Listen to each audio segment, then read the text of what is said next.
Yes, the term in meteorology is cold front, absolutely, but maybe it's more appropriate to say a not as hot front. Going to talk about the rain chances that are coming with it. It's really not going to be the first good cold front, I promise you that. But it does mean we're going to be heating up before it gets here. Before we get to that, because that's coming next week, big heat coming for the weekend.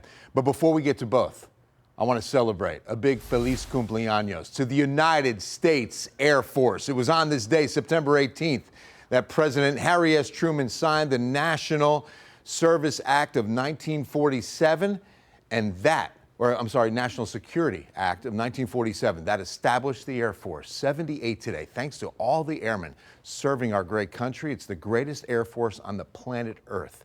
That is fact. All right, outside right now, clouds are kind of changing up a little bit. So we had some fair weather cumulus like this little guy right here that was percolating up, seeing a little bit of convection out there. But as you even look, you'll see more of a high thin cirrus out there. This is Morgan's Wonderland Camp out Highway 281. Highs today, well, we climbed to 97 at Gonzales, but it was 92 at Del Rio. So once again, a bit of a temperature anomaly where the hotter temperatures were east. That's typically where they're a few degrees less because of the humidity, and the higher numbers are hit out west because it's drier. But 91 Uvalde as opposed to 96 San Marcos. You just don't see that too often. Right at 92 here in the city. As we go through the evening, your Thursday night plans, we're looking at mostly clear skies. We'll probably see temperatures drop into the mid-80s by about 9 or 10 p.m. Now, we're going to cloud up in some cases, but we're not seeing much rain in our direction. The rain today between, I would say, Hallettsville to Victoria. This has been the sea breeze activity of the afternoon. We'll lose this. This is a nice little thunderstorm near Hallettsville, but nothing making its way to San Antonio. A couple sprinkles near Floresville. Tomorrow, dropping rain chances altogether. Going to bring them back on Sunday.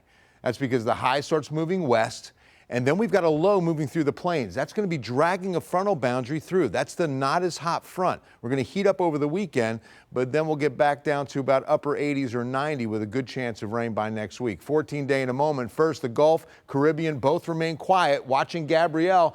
No strengthening today. 50-mile-per-hour winds continue, moving west-northwest at about 13. But I will say this, we're expecting a Category 1 out of this system, and it's probably going to be a just glancing blow for Bermuda. Could even get to Cat 2 status. And that would be the second hurricane of a very quiet season. From the Riverwalk, we've got 93 to 94 to 95 and 96 on Monday. And notice rain chances will get better next week. It's looking like Tuesday, Wednesday, 30 to 40% chance. And here's what's funny. The hottest day on this 14-day forecast is the first day of fall. High's going to hit 96 on Monday the 22nd. Again, best chance of rain next week on Tuesday, Wednesday. All right, player of the week that I am so excited about. We're making history.